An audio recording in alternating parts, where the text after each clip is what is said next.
the premier sports talk radio, it's Tony's Takes. Here we go.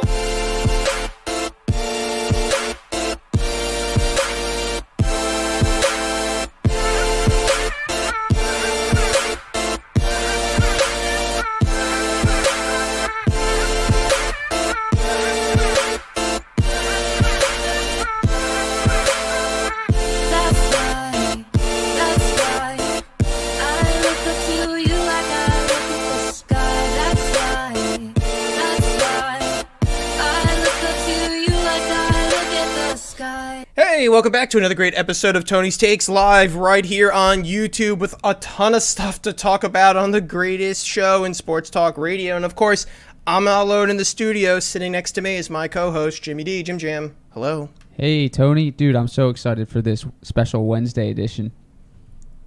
Rain, nor sleet or snow can stop Jim from getting to the studio. For those who do not know or do not live on the East Coast, it is snowing. It is like heart attack snow. I'm sorry. I don't want to use the word like. It is heart attack snow. I'm trying to speak more in statements of fact because we bring you the truth here on Tony's Takes. It is heart attack snow. It is coming down hard and heavy. I went out there and I shoveled a little spot for Jim on my street so he could park his car. He came rolling in at like 5 miles an hour so you weren't... I was crawling. And I'm going to tell a funny story about the snow at the end of the show. I've got one of a Tony story from when me and Jim were in our college days. But anyway, not the point. Point is, Jim got here when it was snowing, sleeting, raining. It's terrible out there. And Jim found a way to the studio just so we could talk about LaSalle, just so we could talk about St. Joe's, just so we could talk about the Philadelphia Eagles, and just so we can talk about the 76ers. A lot of things to talk about, Jim. I live and die by this show. What can I say? I think Jim has nothing to do all day except think about this show and the sports topics that we're going to talk about and discover. That's it. For those that think that I have a job, I don't. And for those piling... Sorry, I don't mean to cut you off. But for those piling into Tony's Takes, welcome to another great episode. As I said, we're going to be covering a little LaSalle basketball. They lost to UMass today. We're going to talk about St. Joe's basketball. They're finally playing Drexel. We got a special caller calling in to do a little Drexel v. St. Joe's smack talk. We're going to talk about the Philadelphia Eagles around the 7:30 mark, and then we're going to finish up with the classic miscellaneous topics, whether that be the 76ers just playing a preseason game. The reason why the preseason game's on the back burner is because it's a preseason game. I'm not ready to talk 76ers until we're playing hardcore games against the Celtics on New Year's Eve or whenever they play the Celtics. I think they opened their season against the Celtics or something like that. Anyway, not the point. We're going to get to all those topics, but first, we start with the most important story of the day. LaSalle falling to UMass. Now, fans of Tony's Takes are probably thinking, Tony, why are you talking about LaSalle? Well, the first reason I talk about LaSalle is because I write for A10Talk.com. Many know that. Go check out my columns. And I have been watching LaSalle more and more because while there are great podcasts out there like The Goal is Standard, who this is all they cover, I have to help the website A10Talk.com cover LaSalle because no one's writing about them. Very few people outside of the mainstream establishment newspapers are writing about LaSalle basketball. You have your Philly Inquirer guys who are going to write the classic Philly Inquirer stories, which is fine. That's their job. You have your classic The Athletic, who writes very interesting pieces, but they're not going to cover every single aspect of LaSalle basketball, and it's usually one writer who's assigned to 5 teams.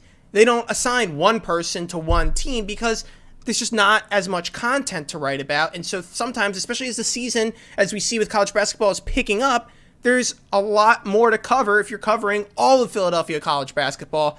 So as someone who's covering only one team, I thought I could pick up a second one and help out LaSalle just a little bit. So I've been listening to LaSalle games, watching LaSalle games, and getting the most out of Philadelphia basketball while we still have it. So LaSalle loses to UMass, and I said in my pre-script for A10Talk.com, and Jim, can you put my article in the chat for those Definitely, who might be crawling into YouTube? And if you're a new listener to Tony's Takes, make sure to subscribe to the channel. Really do appreciate it. And Jim will be reading the chat as I talk about LaSalle and then why it's important to St. Joe's basketball. Ultimately, this LaSalle, quick 4 minutes about LaSalle, is going to feed into what we need to see from St. Joe's later on into the Atlantic 10 schedule. So LaSalle faces UMass. UMass has a player named Trey Mitchell. He is unbelievably good. He's a forward. He's like 6'9", 6'10", can score from all over the court. And today against LaSalle, he scored 37 points against the Explorers. He grabbed 5 rebounds and 2 steals. And Clifton Moore, who's LaSalle's opposing big man, who is probably LaSalle's second best player and stands at 6'10", could not stop him. These two guys are bigger than anything St. Joe's has. For the first half of the game, UMass was not using the full court press effectively. They were full court pressing the Explorers, and the Explorers would be able to, after the inbound, break the full court press. They were able to run up the court because they have some pretty quick players, and they were able to get easy buckets because UMass was slow to get back. And so LaSalle found themselves breaking the full court press and having a ton of open looks within the first 5 seconds of the shot clock.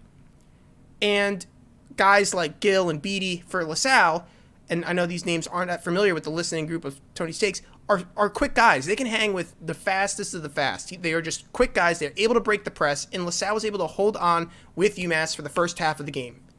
The two reasons why LaSalle was able to do that was, one, UMass was slow to get back on the press, and two, LaSalle played hard. And when I say hard, they were the LaSalle Explorers were dragging guys to the ground by their jerseys, to the point where they're almost pantsing the other team. They are literally holding down the opponents, fouling them hard on every shot, and it got in UMass's head.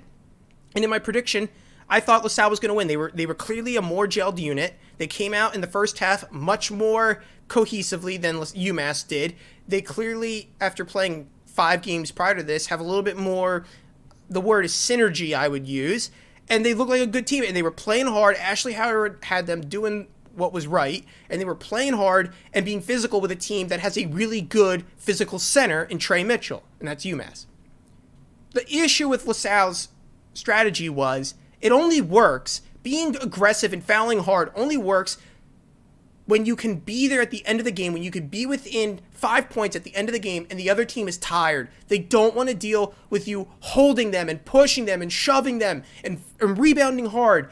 It only works if you can stay in the game and be there at the last 5 minutes to see the dividends paid of the hard-nosed, hard-playing strategy that LaSalle was trying to implement. And the fact of the matter was, after the first half, LaSalle, who was only down by 1, fell apart at the 16-minute mark. They clearly ran out of gas. They clearly, even with Coach Ashley Howard going deep into his bench, he plays 9-10 guys into double-digit minutes. Even with that happening, LaSalle couldn't keep up the physicality with UMass, and when you can't keep the game close and you can't be physical for all 40 minutes of the game, then the strategy won't work, and it didn't. UMass saw Trey Mitchell go off. He only had like 10 points in the first half. That's off the top of my head. I could be wrong, but I think he only had like 10 points in the first half.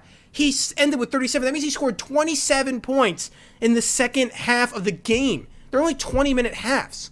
He scored more than a point a minute. LaSalle could not stop him. Clifton Moore, LaSalle center, could not stop him. He wasn't physical enough. He was clearly gassed, kept fouling and almost got fouled out of the game, I believe. If Ashley Howard wants to do the hard-nosed strategy, which is fine, and I think him rotating as much as he does helps implement that strategy, you got to train your guys to keep it up for 40 full minutes. You can't go down 20 points to UMass like that. Now, maybe I underestimated UMass because going into this game, I saw UMass and I said, wow, they lost to Northeastern, who was only like 180 on KenPom.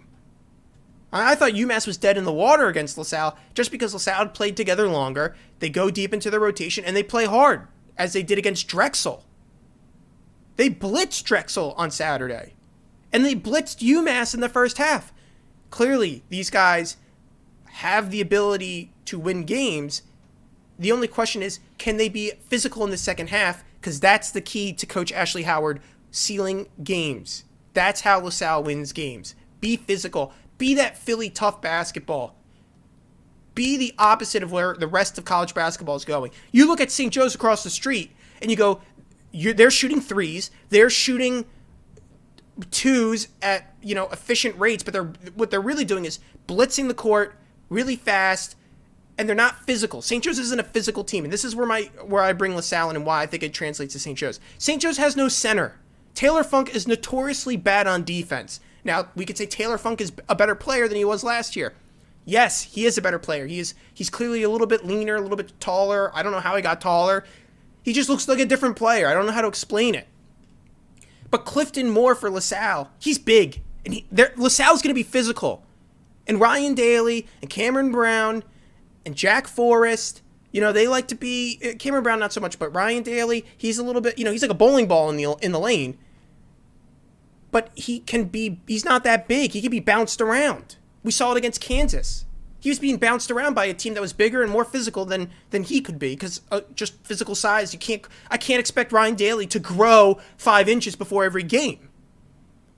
I'm worried. I look at LaSalle, and I predicted St. Joe's to beat them both times.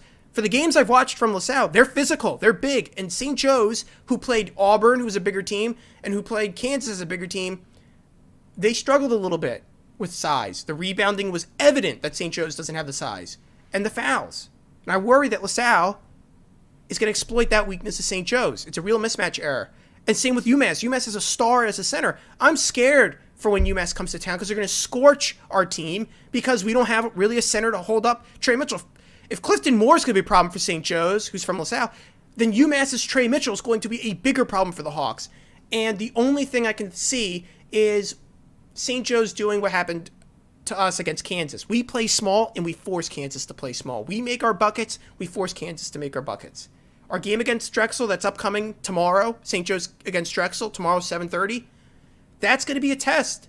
That's going to be a test for me to see, does this team come out? Do they make the shots they need to make against a team that is inferior? I watched Drexel play LaSalle. They are an inferior team. They are smaller. They are not better than St. Joe's. They are not more skilled than St. Joe's. The only thing that possibly they might do better than St. Joe's is that they are disciplined, and that's how they beat teams. They are disciplined with the ball. They are disciplined with their decision making, and you can take advantage of teams that are too sloppy. And St. Joe's can be sloppy. We all know what Ryan Daly can do. Ryan Daly can be sloppy. He did it against Auburn. We were all watching. What are you doing, Ryan Daly? We were all my friends were texting me about that. He looks out of sorts. He's forcing it too much. If you try to force it too much against Drexel, there's a fine line. You don't force it. You play within your means. You play faster, but you play controlled. You can do both. They're not mutually exclusive. Tony, before we go down the Drexel lane, I want to get back to LaSalle real quick. There's a few things that I've noticed with LaSalle that I have issues with. Right, so basically, whenever a team scores more than 60 points against LaSalle, barring the Lincoln game, which doesn't really count in my eyes, whenever a team scores more than 60 points, LaSalle loses. So basically, LaSalle has to play low-scoring games. The issue is they don't really score that much. They don't really score more than 65, 66 points at most. So those are two things that I see right off the bat that I've just noticed through this season. And then also, I've mentioned this before on the show, they never have more than one guy in double-digit scoring. And that might be the rotation thing that you're mentioning. Ashley Howard likes to rotate guys in, and yep. And maybe that's what limits minutes and all that. But I just see these three things just coming up over and over again. Their loss to St. Peter's, that was a team scored over 60 points. Army scored over 60 points. UMass over 60 points. Their win against Drexel, they held the team under 50 points. So when they play good defensive games, or they stop a team from scoring, then they win the game, basically. But they don't have the ability to score. And that's where I think St. Joe's can top LaSalle. Kind of what you were saying, I just echo it. St. Joe's can definitely score better than LaSalle. Now it's gonna matter how the matchup plays out when we actually meet them, but that's what I see as the big advantage for the Hawks. Yeah, and this is where I come in with all of this. You're right. Like, we're probably a more skilled team than LaSalle. In fact, I'll say we are a more skilled team than LaSalle. However, you can disrupt that with hard-nosed play, and sometimes defense beats offense. In LaSalle, they're athletic enough to play good defense. I watched them play Drexel. It was evident that they are an athletic group. Their multiple rotations allows for a lot of rest and a lot of guys to come out and blitz you a little bit. And all of a sudden, your top guy's getting blocked left and right because Clifton Moore was able to sit longer minutes than you thought he would. He's coming out fresh. And the game's not that long. It's a 40-minute game. And if you have 10 good minutes of defense and they stifle you, you're down 20 points, it's hard to climb back. It's an A-10 play. Look, UMass got a 20-point lead 16 minutes with 16 minutes to go in the second half today against LaSalle. It's hard to climb back. All you have to do is play 5 good minutes. If you're a team that's a defensive-oriented team, you can break away. You can do it. See, that's St. Joe's problem. Sorry, not LaSalle's problem. This is St. Joe's problem. I don't know if we're that team that can locked down and, okay, we only shoot 45% from the field, but we have a 15-point lead because we locked down on defense. We're the type of team is where it's more common to have a 55, 60% shooting night and pull away that way. But if we're under 40% from the field, 45% from the field, it's always going to be close. Our defense does not keep teams. And it's so funny, Jim, when we were at St. Joe's, it was the opposite. We had defensive-oriented teams under Phil Martelli, and it was always a struggle. We were in what LaSalle's position is a little bit now. It's how are we going to find offense? Where are we going to score? And now we have like the opposite problem. It wasn't until like Bembry really got into his own my senior year, your sophomore Isaiah year, Miles as well. Isaiah Miles, yeah. It wasn't until then that the year Langston Galloway left, like the year after. That was my freshman year. Your sophomore year, the team was trash. Yeah, the team was not good. It was almost in like a rebuild. But then the following year we go on that run into the tournament. That was just a weird time for us. I think it's because they needed guys like James Demery came in and Shavar Newkirk. Like those guys as sophomores did help as a supporting cast for that team a little bit more than what they had. I guess that year, the year we're talking about where they had the down year in between A10 titles was 2014-15, and then the title year was 15-16. Same year we won our A10 title. Good times. Great times, if I recall. I always forget that we did that. Yeah, that's something that's definitely gone under the way as far as the media goes, you know. The media, the mainstream media is not talking enough about St. Joe's cross country 2015 A10 titles. Yeah. Glory days. Let's go to the chat. We usually read the chat. This is when we're live on YouTube. For those listening to us on Apple Podcast, of course, you don't know what this means because you're listening to a recorded version, which is fine. Colin Gallagher goes, why aren't we talking Philadelphia Freedoms? He wants a little tennis action.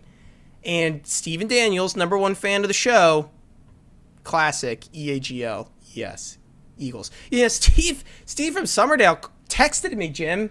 Yeah, he's a troll guy. Texted me after the Eagles won because I had not taken the Eagles. In fact, I thought they were going to lose, and I took the Packers on the spread and the over-under, and all of a sudden I get a text from Steve from Summerdale with a little trash talk, but that's okay. I'll have the last laugh. I always do. Jim, you know I always do. Yeah, we'll see. Let's go to Drexel St. Joe's. I know we've been talking LaSalle, but let's go more into the St. Joe's aspect of it because I am worried about St. Joe's coming out flat against the Drexel Dragons tomorrow, 7:30, NBC Sports Philadelphia, trying to drum up the viewership a little bit. City 6 matchup. Not a Big Five. Not a Big Five matchup. It's a City 6 matchup. I know many Drexel grads, and I can't wait for us to smack them. Jim, I was talking to former producers Sean P. and Tommy Higley, and they were saying how they want St. Joe's to come out absolutely spank Drexel. I said, I agree. I mean, we need to show up and show out and prove that this team, we played well against Kansas. We played well against Auburn. Great. Those are great things that St. Joe's was able to do. It was fun to see us on national television on Fox Sports 1. But now we're coming up against an opponent that's clearly worse than us. Sure, you open up your ESPN app and you click on the St. Joe's Drexel matchup and you see, Drexel's favored 77% to 22 according to ESPN's Basketball Index. Yeah, don't listen to that. That is fake news. That is fake, fraudulent information about basketball. Jim, explain why that is occurring. Well, that's just because of what ESPN likes to value, basically. So St. Joe's played Auburn and Kansas, so they averaged letting up 95 points to their opponents, where Drexel has only let up 65 points to their opponents. So certain statistics like that will skew it into Drexel's favor, where it's just total BS because St. Joe's played harder teams. Right. Where Drexel, and the information isn't weighted. Drexel's playing Coppin State. Yeah. Right, so. Exactly. And they don't weight that. They don't weight like, Coppin State's not that good. That number shouldn't carry as much into our analysis. Yeah. Right. Any good data scientist will tell you that before you input the data, you need to make sure it's all level at a certain degree. And just to say, they let up 20 more points, well, they played against the 5th best team in the country. That means something. And so when you open up your ESPN app and you see that and you're a St. Joe's fan, don't worry. Don't fret. That's the point I bring up. Don't fret that you see Drexel's favored 77 to 22 to St. Joe's. Don't worry when you see the BPI, You see St. Joe's at 283 and Drexel at 170. All you have to know is St. Joe's is above Drexel on KenPom, and that's all that matters, because that's real analysis, that's real numbers being crunched and weighted correctly. But this is my thing. Okay, I don't believe the numbers, I don't believe the polls, I don't know what they're going to say about Drexel St. Joe's, but what I do know is that Drexel can upset St. Joe's. It is not impossible. St. Joe's, and this is what worries me, has had a lot of time off. They have been practicing last week, but to not play for 2 weeks, 3 weeks, I think it's 3 weeks, that's a long time. That's a long time to expect guys to come back out and play game-paced minutes. Sure, St. Joe's, those you can say, oh, those guys, but they've had 3 weeks to gel and practice, which is true. But to simulate game pace is very hard. In fact, pretty much impossible. It's for the same reason why let's use the 76ers as an example. When they go, why does Joel Embiid look tired? Hasn't he been at practice? Haven't they simulated everything? You can't do that at practice. It's just too hard. No one's going to play that hard and risk their body for a game, a scrimmage at practice. It's not going to happen.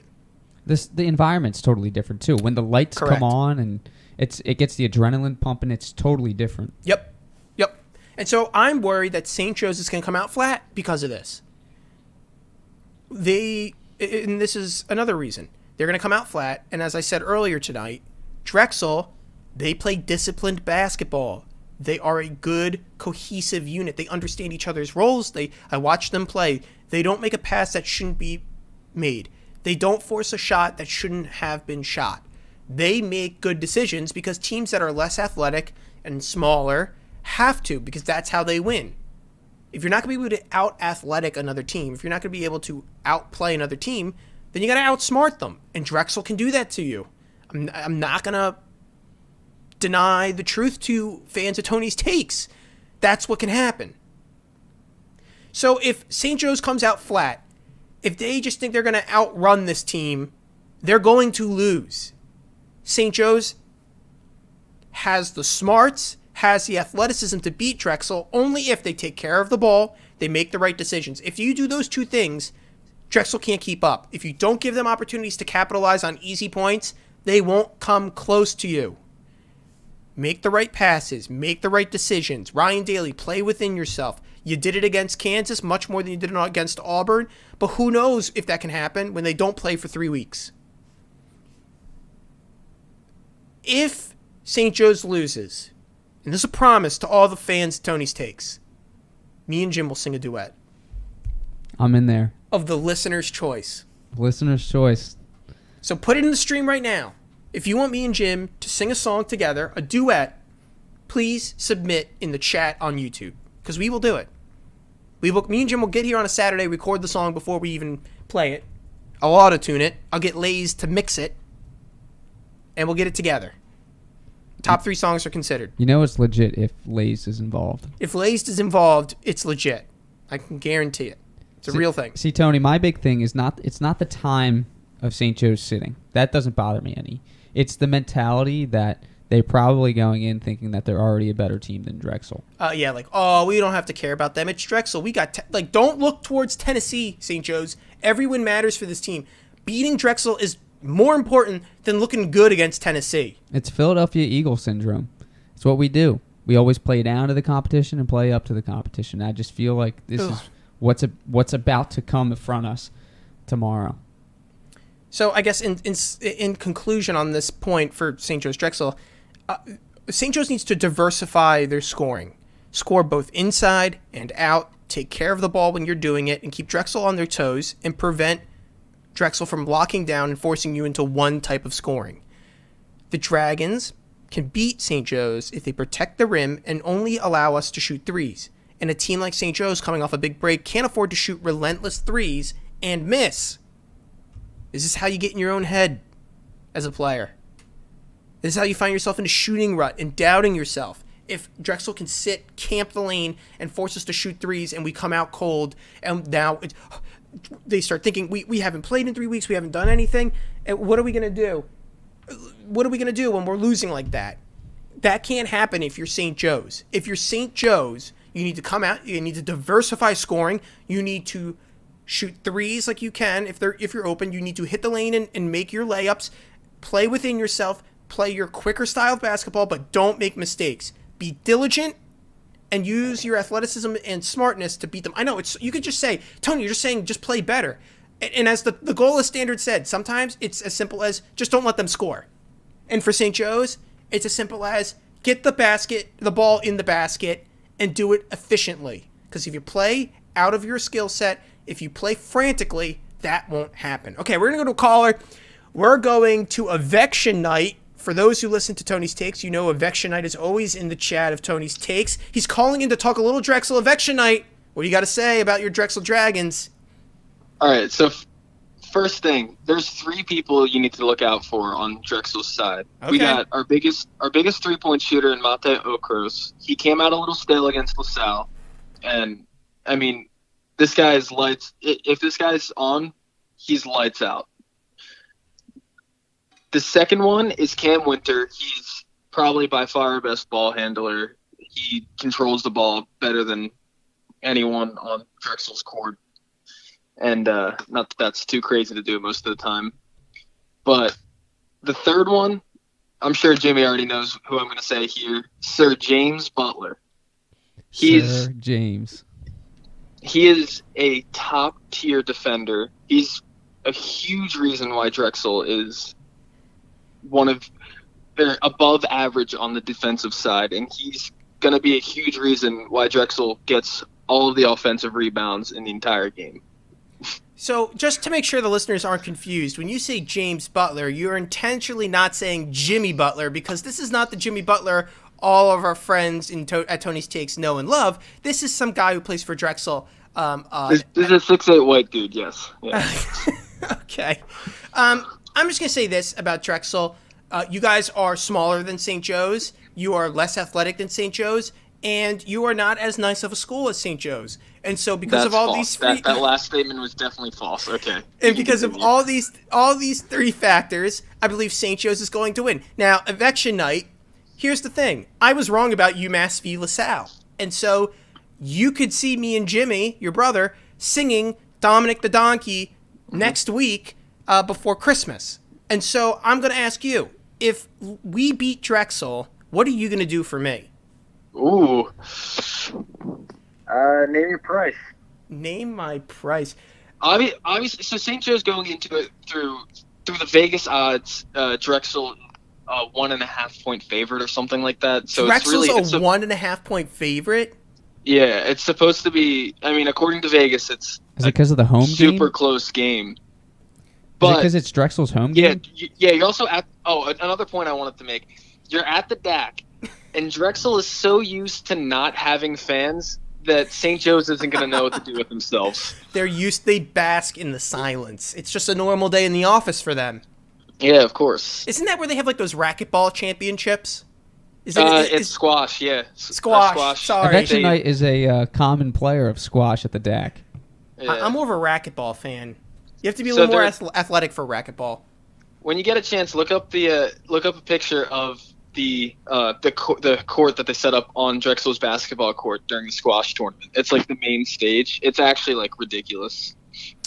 Okay, but you're dodging the question. I asked you, what are you going to do for me if St. Joe's? Because I'm going to sing you a song if Drexel wins. And you can. What song do you want me to sing? We'll put it in the contention list. I said it in the chat. It was "I Will Always Love You" by Whitney Houston. Okay, and for the folks listening to Tony's Takes, what we're going to do is I'm going to put the list in Excel, and then we're going to do a random function, and we're going to pick it up. And it's going to be audited to make sure that the lottery, like the results are legit. So Eviction Night, I got a proposition for you before you figure out what your price is for Tony. We both have each other's school shirts, right? You have a St. Joe's shirt. I have a Drexel shirt. So, therefore, whoever wins has to wear the shirt for the next 24 hours on the following day. How about that? I mean, that's fair. Fair? Yeah. All right, cool. So, we got one deal done. Now we need your proposition. I would never wear a Drexel shirt. Ever. That's cap. You're lying. You definitely would. Okay, you got to feature me on one of your Twitch streams. Yes. All right, that's fair. Okay. That's what we'll do. I mean, I don't get viewers on that anyway, so it's fine.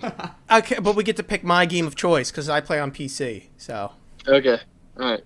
I'll buy whatever game you have. Oh wow, we're bringing in the real money. I can't wait for you to play Sea of Thieves. It's gonna be a good time. Okay. Eviction night. Anything else before we let you go? No, just ambition can't wait. Let's go Drexel. That's the Magus. Oh my Goodbye, God. eviction night. I'm hanging up. Oh my gosh. Get that out of the get off my phone line. That is a specific breed, the Drexel Dragon fan. What's his major is dance, right?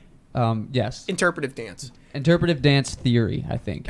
not practical No. or not there's theory and there's applied. He's not applied dance. Yeah, he's not applied dance theory. Yeah. Okay, Jim. We've held off on the Eagles talk long enough. Do we want to go into it? Yeah, let's go into it. All right, I have a scenario for everybody. I look at the statistics every week. What's the percentage of which team can make the playoffs, right? So you have Washington this week is like 45%, and you have New York is like 38%, and then the Eagles actually got bumped up from the previous week, so they went from 9 to 12%.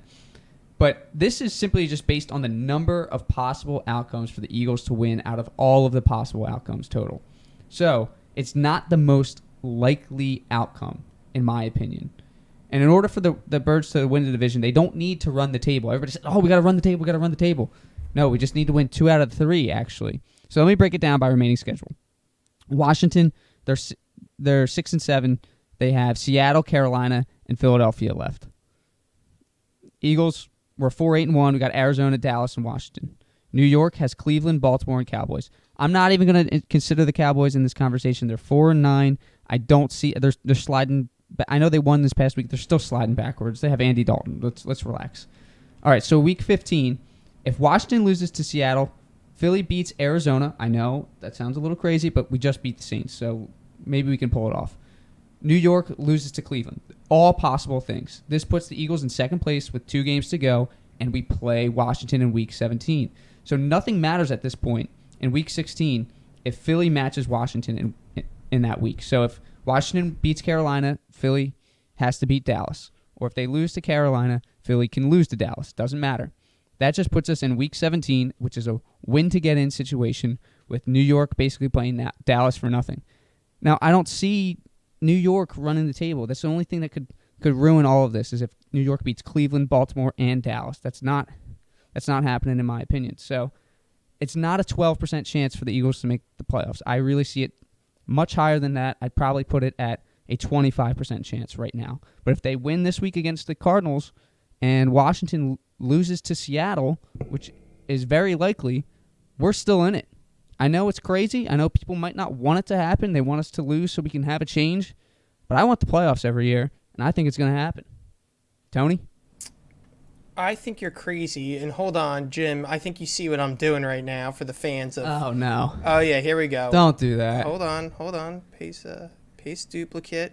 Just so we can keep it going, and then I'm going to transition. Okay, for everyone on YouTube, take a look at the screen. I know that usually we don't add many things to the screen, but I have added an accurate image of Jimmy explaining the Eagles and what it takes to get into the playoffs.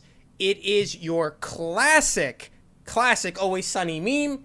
It is Charlie. I think that's Charlie, right? Charlie, Sweet Tea has a heart attack episode. Yep, and this is Jim in my basement mapping out all the scenarios to get from 12% probability for the Eagles to make the playoffs to 100%, which is not going to happen because, as I said many weeks ago, Jim, who was the team I picked to win the division? You picked the Giants. I picked the Giants. The Giants are going to win the division. Just look at the chat for those on YouTube. Meg O'Dowd knows what she's talking about. She goes, go Birds, but then she goes, the Giants are sneaky good.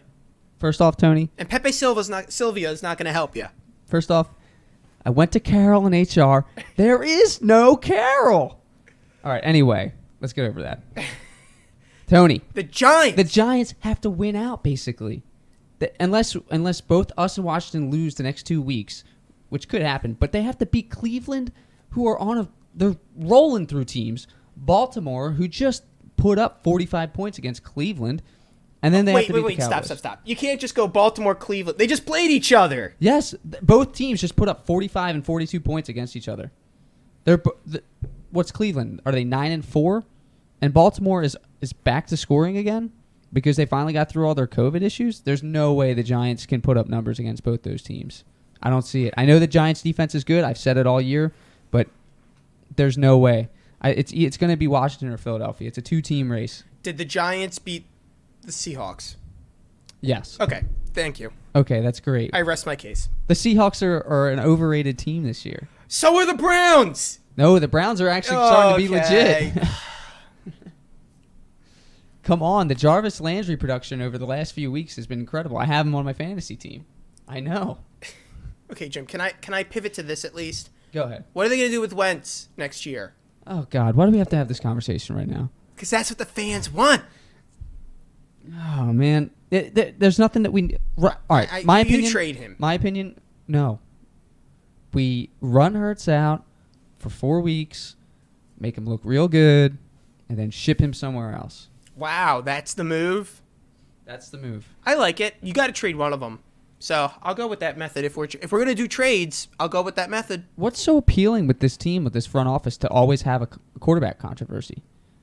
Why do they want this? It gives the Inquirer something to write about. It gives God. WIP something to talk about. Inquirer hasn't been relevant in like 10 years. But our YouTube channel is relevant. Oh my God, we're on the way. We're on the way up. Views We have 6 viewers on YouTube. As far as live streams go. We're number 1. Anything else before I change the topic, Jim? No. Well, you want to get into our picks? Yes. That's why I'm changing the Definitely. topic. Let's get into our picks. Okay, because you're last going week was first. huge. Yeah. Do you want to tell the folks what happened last week?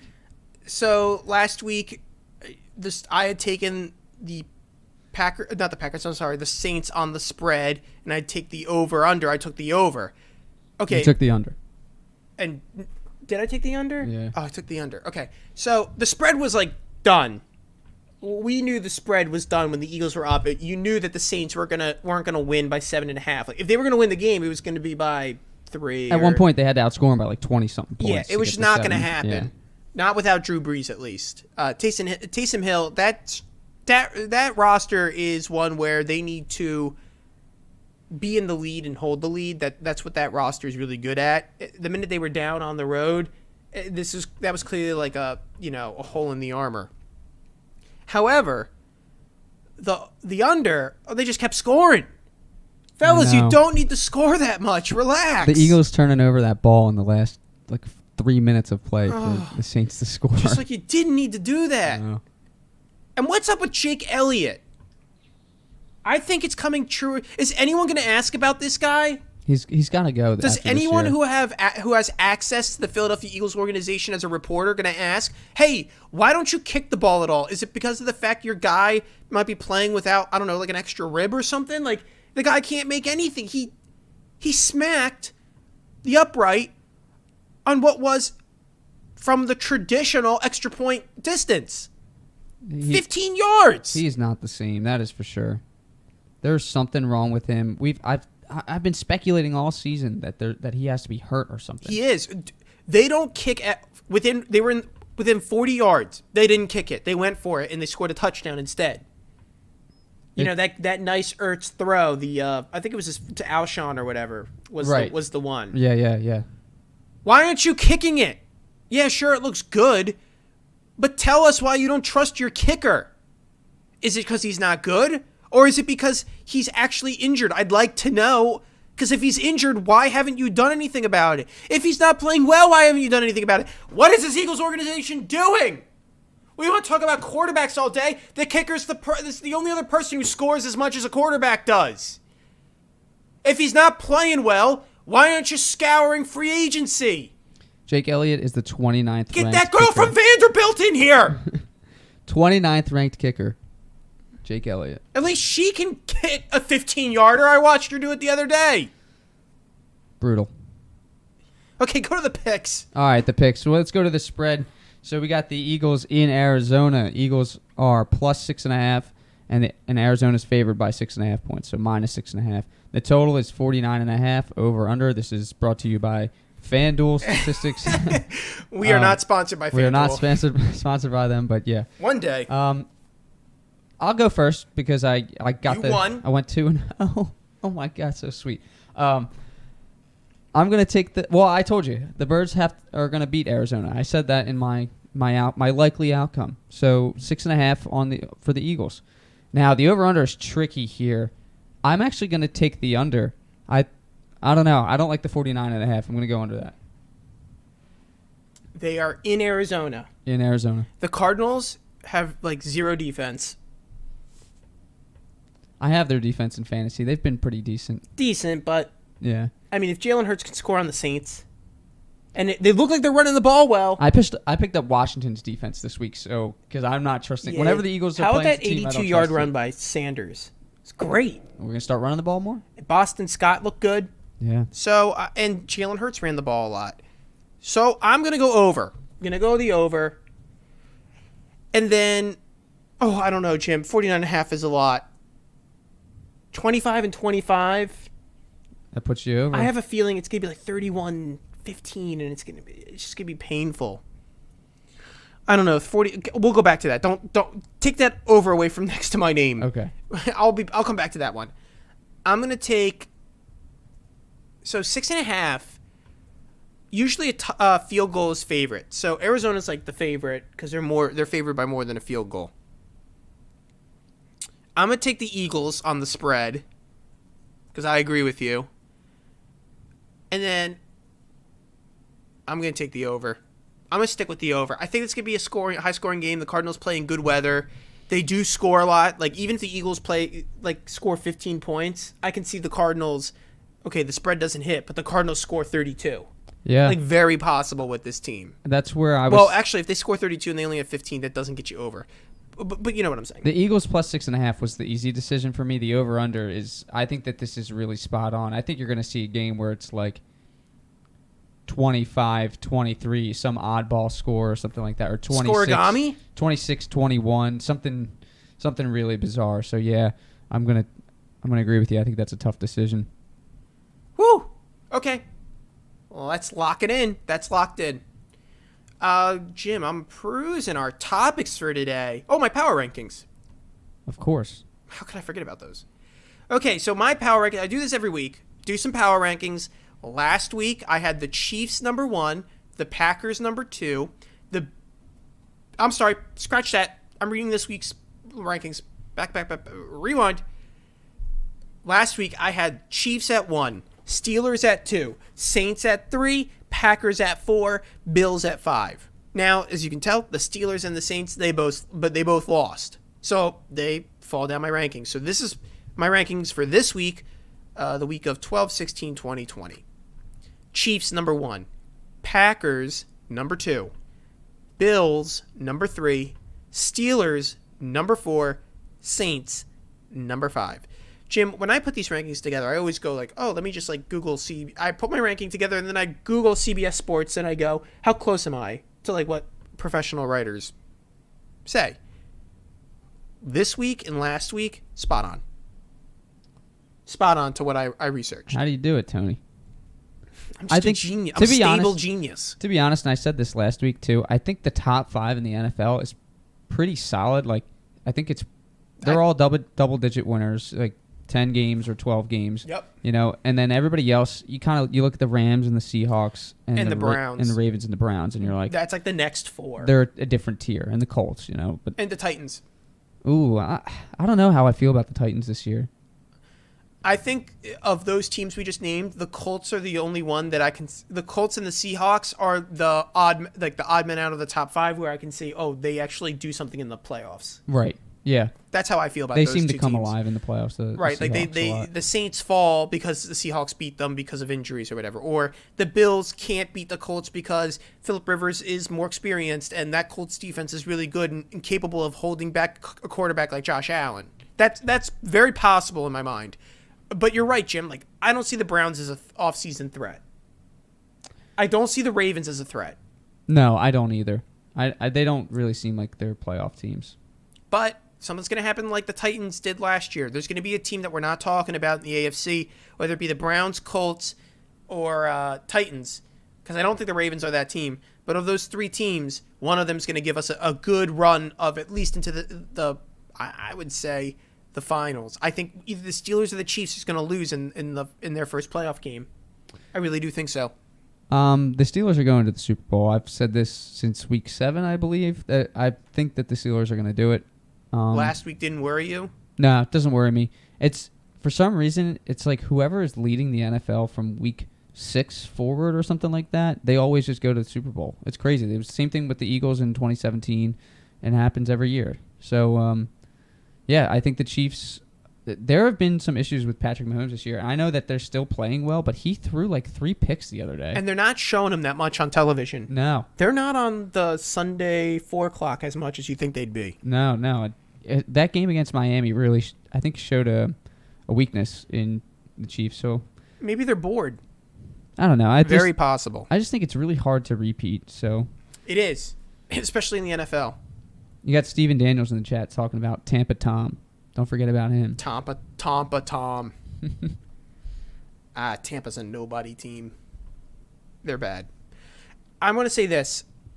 Jim, let's do a quick prediction. Just because I always listen to Tony's takes on the reruns, and I like to see, where we were thinking like a month ago. So from a month from, in theory, this week, we'll be looking at playoff teams, pretty much, and the playoff series. So give me the team you think is going to win the NFC and the AFC. And if you need a second to think, I'll give you my picks because I kind of have them in my mind already. I can lock the AFC in immediately. So you're going to say the Steelers? Steelers, yes. Definitely. Okay, now give me your NFC team. The NFC team, I'm trying to think back as to who was leading when. I'm going to say probably the Packers. I like that pick. That seems like it's... Oh, are we getting a repeat of Packers-Steelers? What year is that, like 2007 or something like that? Yeah. Wasn't that when the Packers won? Oh, I'm sorry. That's 2008. Yeah, that's the one year Ben Roethlisberger lost in the Super Bowl. Yeah, it was Rodgers' one and only Super Bowl win. Yes, it was against the Steelers. Yeah, so I think that's a likely scenario in my opinion. I like it. I think I am going to go Chiefs. I think Andy Reid is really going to stamp out his legacy with a double win. Ooh. I think this is just no one's talking about that, and the Chiefs are really the best team overall. From a personnel standpoint, they really are. And then from the NFC, I like the Packers. There's something about I think the Saints are just set up to lose in the championship against the Packers. Can easily see it happening. It'd be just devastating to Saints fans. It's like Drew Brees last year. And I see the Packers going, and then I can see the Packers winning it all. This feels like a year where they win. When I watch, yeah, exactly. When I watch the Packers, it feels like how I watched the Eagles in 2017. Like things just kind of went their way. Yeah. Even if things got tough at times, they're just and their roster isn't that great. No, they're good. Really, they're exploiting Devontae Adams, and then their supporting wide receivers are really good too. So it's not just Rodgers doing his thing. It's just everything's coming together, and it feels that way. It feels like they're the best team in the NFL. And I don't let my eyes lie to me. Evan Guerin goes, that's the only 3-interception game you'll see from Mahomes. Third pick was ridiculous too. I didn't see the game, so I don't know what he's... I didn't know Evan was such a Patrick Mahomes lover. Well, remember, Evan did live in Missouri. Oh, and Kansas right. City is in Missouri. Well, we should get a blind date going with him and Patrick Mahomes. Jim, I'm going to bring out the miscellaneous topics. I see you have Sixers. Oh, we'll talk Giannis real quick. Yeah. Because then I want to go to this really interesting article, folks. The rankings from, I thought it was Deadspin, from Bleacher Report, power rankings, every MLB franchise over the last 5 seasons. So they're ranking every MLB franchise for the last 5 seasons. We're talking about where you think the Phillies land on that list. It's not good. But let's talk about Giannis. Jim, what were your thoughts? Giannis getting the Supermax. I want to ask this question. I put it in the write-up. Giannis signing with the Bucks. Is it the end of the LeBron era? Is this Giannis just zigging while LeBron zags? Is this Giannis trying to say, hey, LeBron went the a la carte mode and got to pick everyone he played with. I'm going to do it the old-fashioned way, and I'm going to bring back that time in the NBA where you rooted for the clothes someone wore, as Bill Simmons likes to say. Well, my first initial thought is let's consider the surrounding environment, right? It's teams are kind of losing money right now, so I feel like they're just locking up their guy. They're getting their value for who they think is the best player in the NBA, which I disagree with, but at the same point, I can see as a business decision where they're making that decision. Can I add this real quick? Yeah. You're right. He's not the best player in the NBA.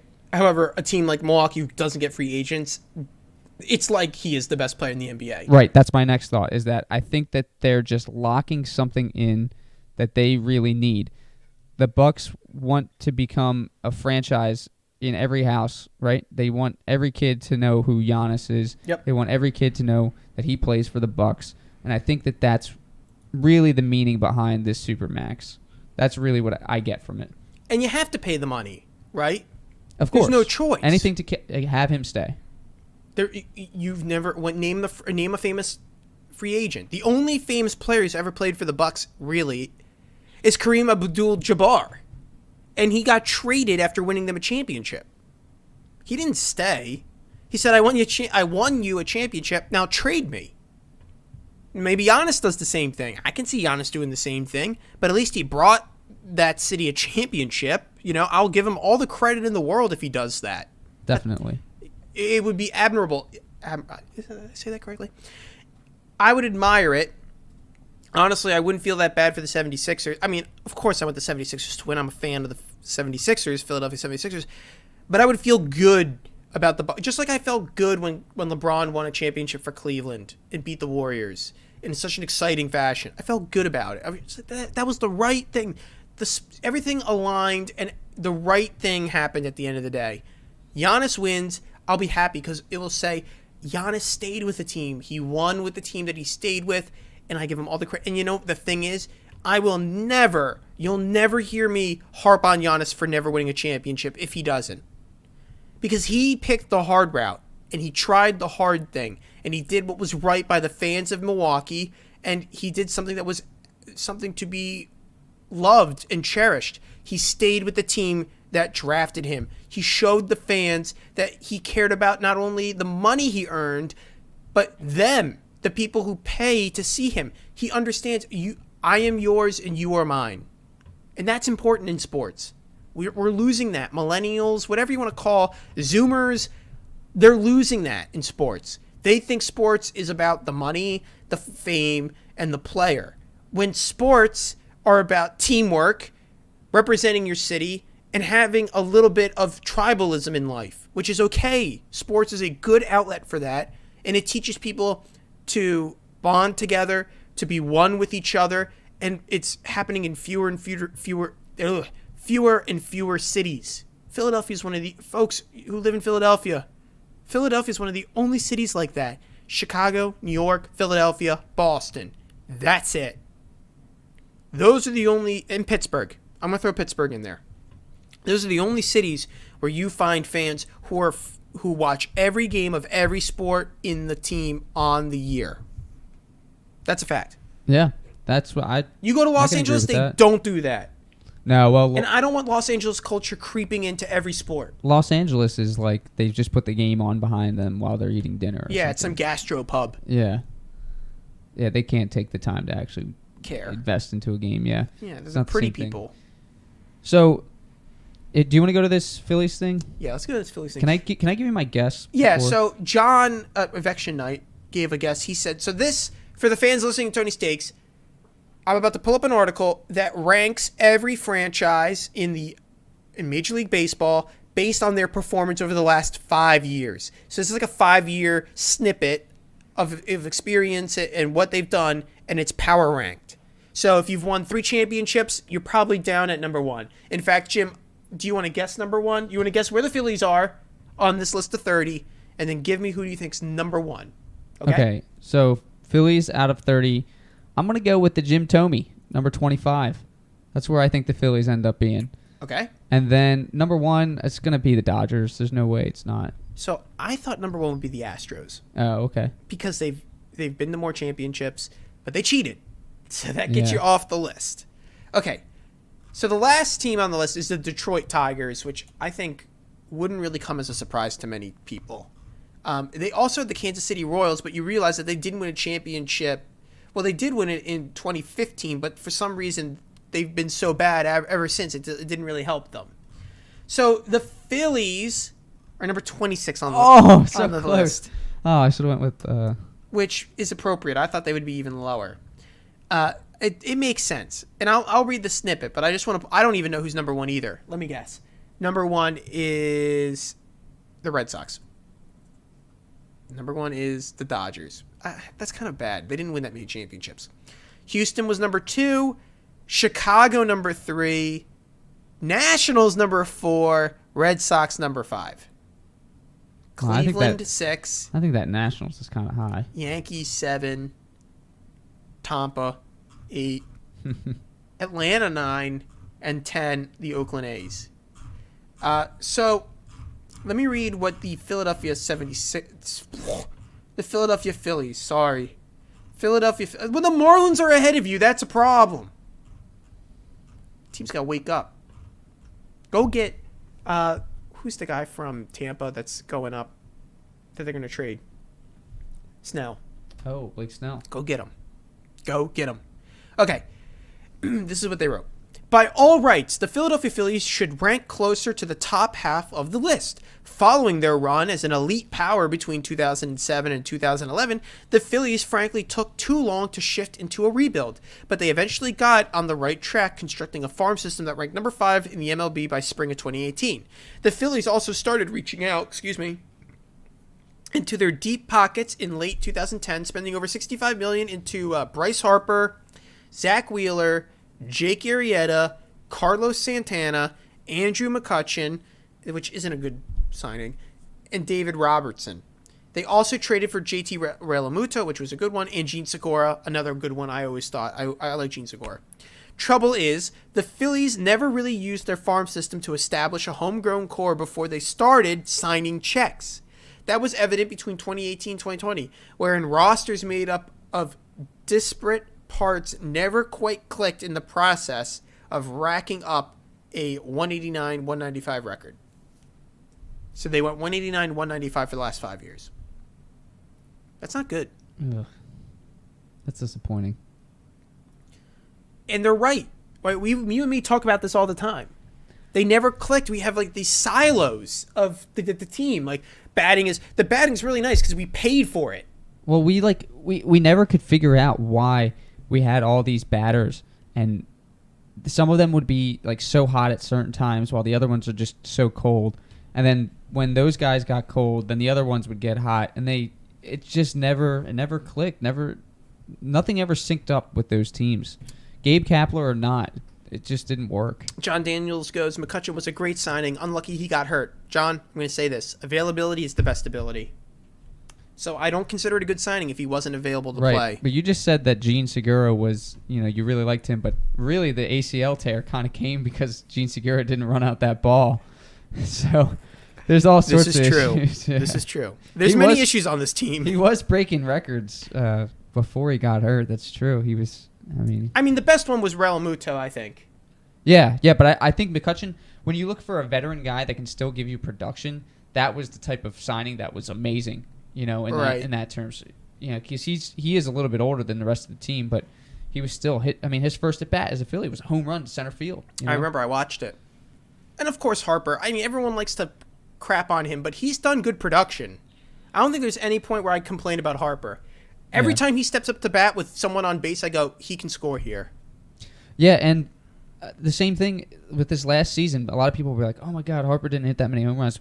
Well, you got to put it in terms of 162 games, he would have hit like 36 to 38 home runs this year. That Harper hasn't dropped in production really at all. I know his batting average isn't glamorous, but that's not what he's meant for. He's meant to hit the long ball. Agreed. Jim, I think that wraps up Tony's takes. Yeah, definitely. I want to appreciate Jim, who came all the way through the snow to get here and do the live show. So everyone listening to Tony's Takes, thank Jim. He's the one who made sure it happened by driving and risking his life to talk sports here.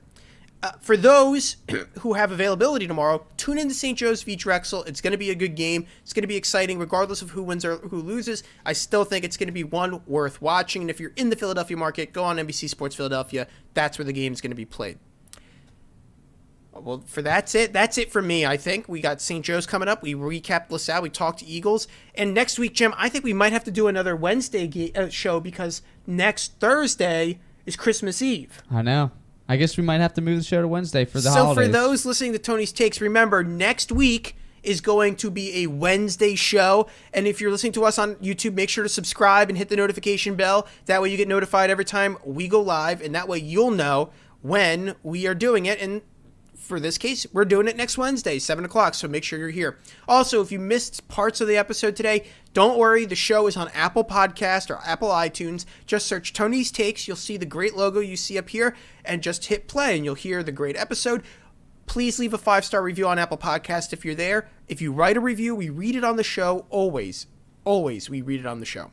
Also, follow us on Twitter at Tonys_takes. Once again, that's at Tonys_takes. And if you listen to the show, you don't like what you hear, email the mailbag, tonystakes.1851@gmail.com. tonystakes.1851@gmail.com. All questions and opinions get read on the show. That's another guarantee. Well, without further ado, thanks for listening to Tony's Takes. It's been another great episode, and we look forward to speaking with everyone next week right here, Wednesday, on YouTube, live. We'll be recapping St. Joe's. We'll be recapping LaSalle. Have a great week, everyone.